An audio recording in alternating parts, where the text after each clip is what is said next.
देश के हालात कर दिए हैं, वो चाहे विदेश नीति के संदर्भ में हो, चाहे देश की आंतरिक व्यवस्था के संदर्भ में हो, देश का आम आदमी बहुत पीड़ित और दुखी है।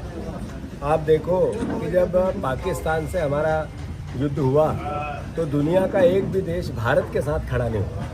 पाकिस्तान परंपरागत हमारा दुश्मन है, पर उसके साथ नेपाल हुआ, बांग्लादेश हुआ, चाइना हुआ, अड़ोस पड़ोस के जितने देश हैं, एक भी भारत के साथ उस समय स्पष्ट रूप से खड़ा नहीं मिला। ये मैसेज है कि नरेंद्र मोदी जी को जिस तरीके से चाइना से भूमि की कब्जे को लेकर बातें हुई, बाद में स्पष्टता सामने आई, तो इनकी विदेश नीति टोटल फेल हुई। जब ट्रंप धमका रहे थे, बार बार धमका रहे थे पाकिस्तान युद्ध के दौरान, तो ये नरेंद्र मोदी को नहीं धमका रहे थे, वो भारत के प्रधानमंत्री को धमका रहे थे। और ये भारत के प्रधानमंत्री का अपमान नहीं हुआ, ये देश का अपमान। तो हर भारत के नागरिक को इसका दुख है। अभी जो ईरान युद्ध चल रहा है, इसका असर भारत की व्यवस्था पर, आंतरिक व्यवस्था पर कितना पड़ेगा, इसका आकलन सरकार ने नहीं किया।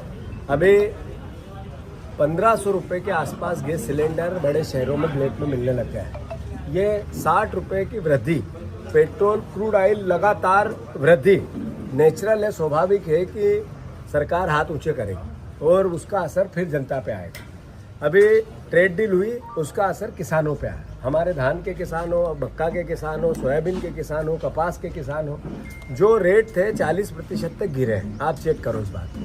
तो मोटे तौर पे नरेंद्र मोदी का, भारतीय जनता पार्टी का काम करने का तरीका किसान विरोधी भी है, आम जनता विरोधी भी है, और बेसिक अगर सही समझे तो देश विरोधी।